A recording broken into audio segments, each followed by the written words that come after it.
धन्यवाद सभापति महोदय। तो सर मैं किसकी बात कर रहा हूँ कि आज बैंकिंग सिस्टम अनफेयर हो चुका है।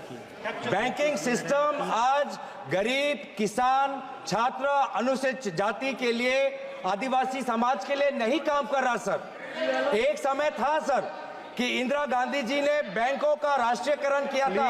क्यों किया था? ताकि गरीब को banking system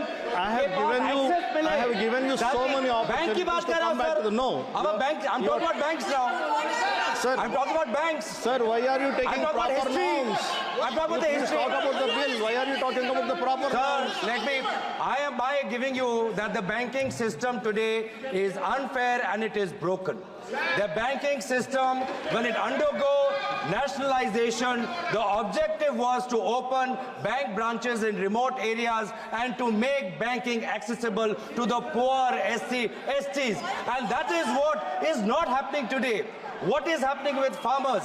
Farmers who want their KCC loans to be renewed are not getting because their credit rating is not being corrected by the banks. Students who want student loans, who are from ST communities, they want student loans. They are first generation learners. They are not getting student education loans. What is happening to startups, young startups, people who are coming from the poor and middle class, who don't have a land bank as a collateral, but they want to open up a startup, they are not getting bank loans.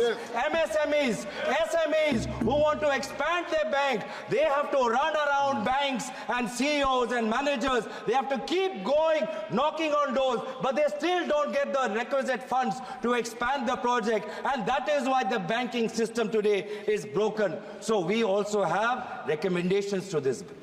Thank you, As sir. opposition, we can also recommend. What are we recommending? That banks also must disclose where are their major investments. Because these days, banks are also operating as mutual caps, as mutual funds. Banks are also operating mutual funds. So many Indian depositors are depositing in a bank's mutual cap because they have the reputation of that bank to consider.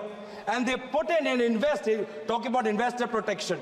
Middle class people today are investing in SBI primarily because of SBI's solid reputation. But then why?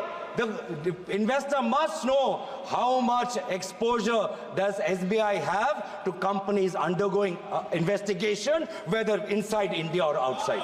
It is for investors to know, because their mid-caps, the stocks with respect to the mid-caps are associated.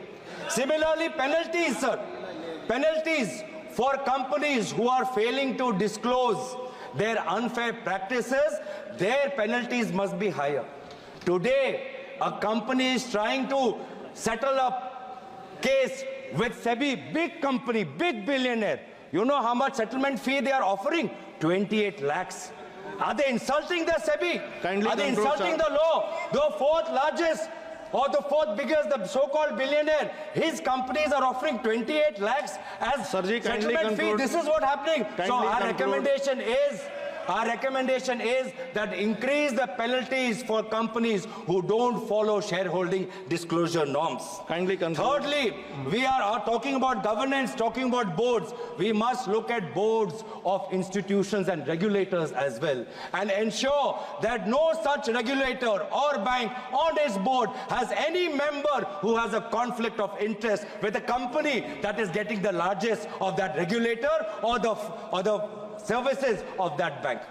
तो इसीलिए मैं बार बार, तो अभी तक मुझे आदरणीय मंत्री ने कहा कि आपने प्रधानमंत्री का, हमने बोला ही नहीं सर, और उल्टा मुझे याद आया, मैं तो उनका मैं धन्यवाद करना चाहता हूं कि अगर कीनिया, बांग्लादेश, श्रीलंका में प्रोजेक्ट चाहिए तो मोदी जी आपके साथ है. ये है आपका एक है तो सेफ है मॉडल. इसलिए हम चाहते हैं सर, आई एम कंक्लूडिंग, इसीलिए हम चाहते हैं sir that you give more teeth.